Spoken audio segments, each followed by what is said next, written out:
Have you ever watched a movie scene where there was an epic battle between a good guy and a bad guy? The good guy, he has weapons and he's throwing them at the bad guy, but the problem is he's not getting defeated. Instead, he's taking the weapons and he's turning around and he's using them against the good guy. It's actually empowering him. It's not defeating him. That's what it's like being in a conversation with a narcissist. No matter what you say, no matter what you do, it gets turned around and used as a weapon against you. So there are two very important tactics that you can use today in order to protect yourself from this. If you implement these, don't expect it to change the narcissist, but do expect to change how you feel walking out of that conversation. You will feel more empowered, you will feel more confident, and you will have more peace. The first step I'm going to go over is going to be more difficult for those of you that are emotionally attached to your narcissistic abuser. It is not something that comes easily. It takes work. But if you do start to implement it, you can get better and better at it and stronger in this area. And that is controlling your emotions.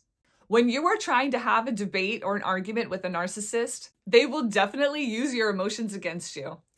If you fly off the handle, if you get really angry at being falsely accused or being told really hurtful things, then they will turn that around and say, look at your anger. Why are you so angry? You're obviously the problem.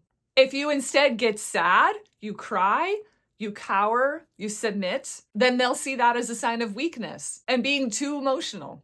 If you're fearful, they can get upset at you for that. It seems like no matter what emotion you display, they're going to find a way to exploit it as a weakness. So if you are able to rein in your emotions, to stay calm, even whenever some very hurtful things are being said, you will begin to feel more and more empowered.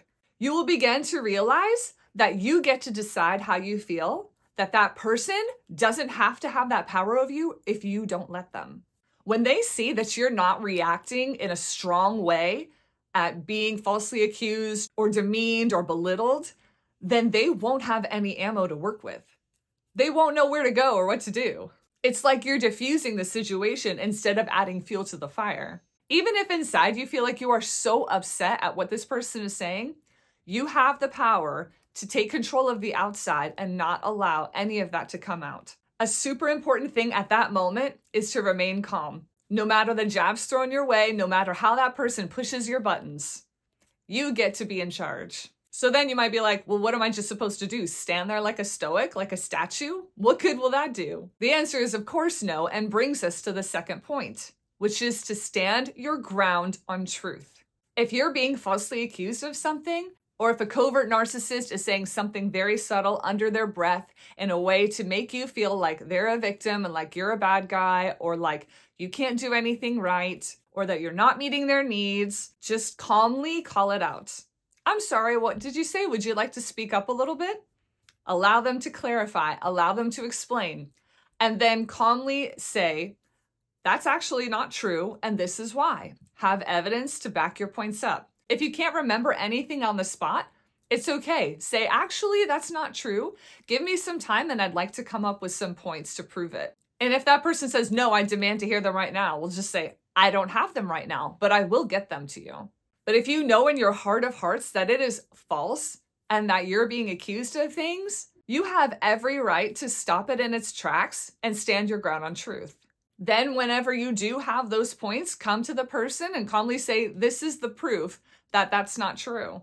And after you explain, when you have your proof and you explain it in a calm manner, don't expect the person to receive it. If they are a narcissistic abuser, they will still find a way to turn it and twist it and make it out like you're wrong and they're right. But if you stand your ground on truth, that doesn't have to affect how you respond. You can still choose to remain calm and know what is true and real.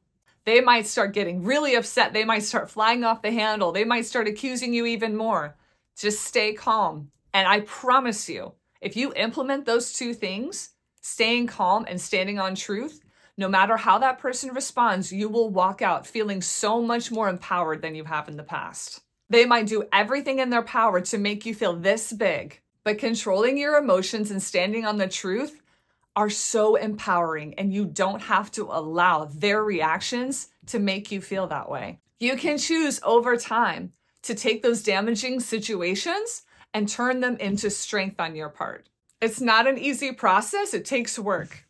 The point of this is not to change the abuse. It's not to change the other person's mind. It's to change you. It's to have you begin to step into your own power. And if you're not able to do this right off the bat, it's okay. It takes time.